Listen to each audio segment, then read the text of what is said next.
मेरे सभी ईपीएस 95 के प्यारे भाइयों और बहनों को प्रकाश पाठक, राष्ट्रीय महासचिव निवृत्त कर्मचारी, राष्ट्रीय समन्वय समिति नागपुर की ओर से नमस्ते और आप सभी को लाख लाख शुक्रिया। आज तक आपके द्वारा समन्वय समिति के द्वारा मराठी, अंग्रेजी और हिंदी में जो वीडियो आपके सामने एक सेवक नाते रखा और आपने जो करीब करीब 2.5 से 3 लाख निवृत्ति धारकों ने अपने विचार के साथ देखा और लाइक किया, इसी अनुभव को सामने में रखकर फिर से यह हिंदी वीडियो मैं आपके सामने रखने का प्रयास कर रहा हूं। कृपया इसे आपके विचारों के साथ लाइक करके अपनी मांग केंद्र सरकार निवृत्त एवं 17 करोड़ कार्यरत कर्मचारी तक पहुंचाने में समन्वय समिति को मदद करे, यह नम्र प्रार्थना और विनती। धन्यवाद। बीएमएस केंद्रीय श्रम संगठन भारत सरकार के पत्र, वरिष्ठ नागरिक परिसंघ के अखिल भारतीय सरचिटनीस श्री वसंत पिंपलापुरे जी द्वारा महाराष्ट्र टाइम्स मराठी में प्रसिद्ध हुआ वृत्त के अनुसार हमारी निवृत्त कर्मचारी 1995 राष्ट्रीय समन्वय समिति मुख्यालय नागपुर आपका एवं आपके संस्था का अभिनंदन के साथ आभारी है। उसी प्रकार देश के सभी श्रम संगठन और उनसे संलग्न सभी संस्था द्वारा पीएफ के ब्याज में बढ़ोतरी की जायज मांग की है, उसी प्रकार निवृत्ति के बाद महंगाई भत्ता के साथ निवृत्ति वेतन बहाल हो, यह भी मांग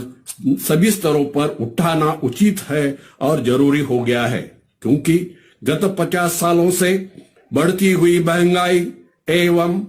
कोरोना महामारी में कैसा आवश्यक हो गया ये आप सभी को अच्छी तरह अवगत है। सन 1971 से 2021 तक 50 सालों से दिन ब दिन ब्याज दरों में भारी कमी आई है, लेकिन महंगाई आज तक करीब करीब 700 टक्के बढ़ोतरी हुई है। यह समय समय पर घोषित सरकारी वेतन आयोग का आधार से बोलने तो कहीं गलत नहीं होगा सर, लेकिन इसके बावजूद ईपीएस 95 के पेंशन में 1 पैसे की भी बढ़ोतरी नहीं हुई है, यह भी सत्य है। केंद्रीय कामगार श्रम मंत्री द्वारा ईपीएस योजना को आधारभूत रखकर इसमें कोई प्रावधान नहीं होने से जो निवृत्ति वेतन दे रहे हैं ₹1000 को बार बार संसद के पटल पर रखकर भारत सरकार अपनी पीठ थपथपाकर बुजुर्ग निवृत्ति धारकों का घोर अपमान करती है। इसका हम सभी ने और केंद्रीय श्रम संगठन, केंद्रीय श्रम बोर्ड, सामाजिक कल्याण संस्था, राष्ट्रीय स्वयंसेवक संघ, भारत पेंशनर समाज ने घोर निंदा करके निश्चित करना भी चाहिए, ऐसे हमारी संस्था नम्र प्रार्थना एवं विनती करती है। भारत सरकार की ओर से ईपीएस 95 के निवृत्ति धारकों के भविष्य के लिए कुछ भी नहीं किया है, यह हमें आज महसूस हो रहा है। हमारी संस्था इस केंद्रीय श्रम मंत्री जी को एवं केंद्र सरकार केंद्र के इस कार्य के लिए तीव्र निश्चित करती है और हमारी मांगे स्वीकृत हो, इसलिए हमारी निवृत्त कर्मचारी समन्वय समिति आंदोलन करेगी और करते रहेगी और इसकी पूरी जिम्मेवारी माननीय केंद्रीय मंत्री श्रम मंत्री जी की पर ही होगी, क्योंकि हर समय सामाजिक सुरक्षा को अनदेखा किया जा रहा है। सन 1971 से आज तक 50 साल में केवल समितियों की स्थापना करके हमें संविधान के तहत बहाल की गई सामाजिक सुरक्षा से वंचित रखने का प्रयास समय समय पर हुआ है, जबकि देश के सभी निजी क्षेत्रों में काम करने वाले कर्मचारी केंद्र सरकार, राज्य सरकार के कर्मचारी तहत केंद्रीय राज्य सरकार द्वारा घोषित सभी प्रकार के कर, टैक्स, सरकारी कर्मचारी केंद्रीय राज्य सरकार द्वारा घोषित सभी प्रकार के कर टैक्स सरकारी कर्मचारी के तरह अदा करते हैं और भविष्य में भी करना है। यह दुख है कि आज तक करीब करीब 7 लाख निवृत्ति धारकों को आर्थिक मदद नहीं मिलने से व्यवहार पोस्ट कार्ड, अंतर्देशीय पत्र, सामूहिक स्वाक्षरी में मुहिम में के तहत माननीय पंत प्रधान, केंद्रीय श्रम मंत्री,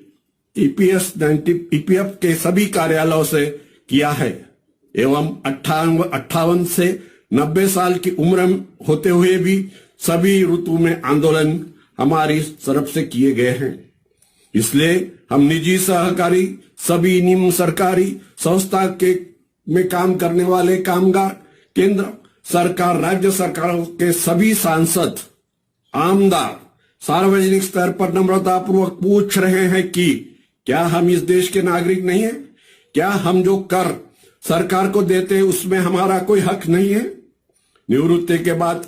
में क्या हमें संविधान के नियमों में न्याय देने का अधिकार नहीं है? क्या हमारे माननीय केंद्रीय कामगार मंत्री जी नियुक्ति यह केवल ईपीएस 95 योजना के प्रावधान नहीं है, इसलिए कोई बढ़ोतरी नहीं, इस प्रकार का उत्तर संसद में देने के लिए ही है? गत 2014 से संसद के उत्तर में 67 लाख निवृत्ति धारक सुन रहे हैं। उसमें करीब 3 लाख सदस्य स्वर्गवासी हुए हैं। माननीय भगत सिंह कोश्यारी कमेटी के सुधारणा अहवाल के अनुसार निवृत्त सुधारना होगा और कम से कम ₹3000 प्लस महंगाई भत्ता के साथ निवृत्ति वेतन की प्रतीक्षा करते करते थक गए हैं। इतना ही नहीं तो हमारी सरकार सबका साथ, सबका विकास, सबका विश्वास इस मंत्र से चलने वाली बहुमत की सरकार है। माननीय भगत सिंह कोश्यारी कमेटी की स्थापना करने के लिए यूपीए सरकार को माननीय प्रकाश जावड़ेकर जी द्वारा राज्यसभा में पिटीशन के माध्यम से बाध्य किया, तो भी 7 सालों से उसे लागू करने का कोई प्रयास नहीं हुआ है। यह बहुत दुख के साथ हमें नम्रता पूर्वक कहना पड़ता है। हमारी समन्वय समिति सरकार से मांग करती है कि माननीय भगत सिंह कोश्यारी कमेटी अहवाल लागू करके महंगाई भत्ता के साथ बिना विलंब निवृत्तधारकों का अंत न देखते हुए हमें संविधान के तहत ₹9000 प्लस महंगाई भत्ता लागू करे, यह विनंती। धन्यवाद। आपका विश्वासु प्रकाश पाठक, राष्ट्रीय महासचिव, निवृत्त कर्मचारी, 1995 राष्ट्रीय समन्वय समिति, नागपुर 12, मोबाइल नंबर 9822936284।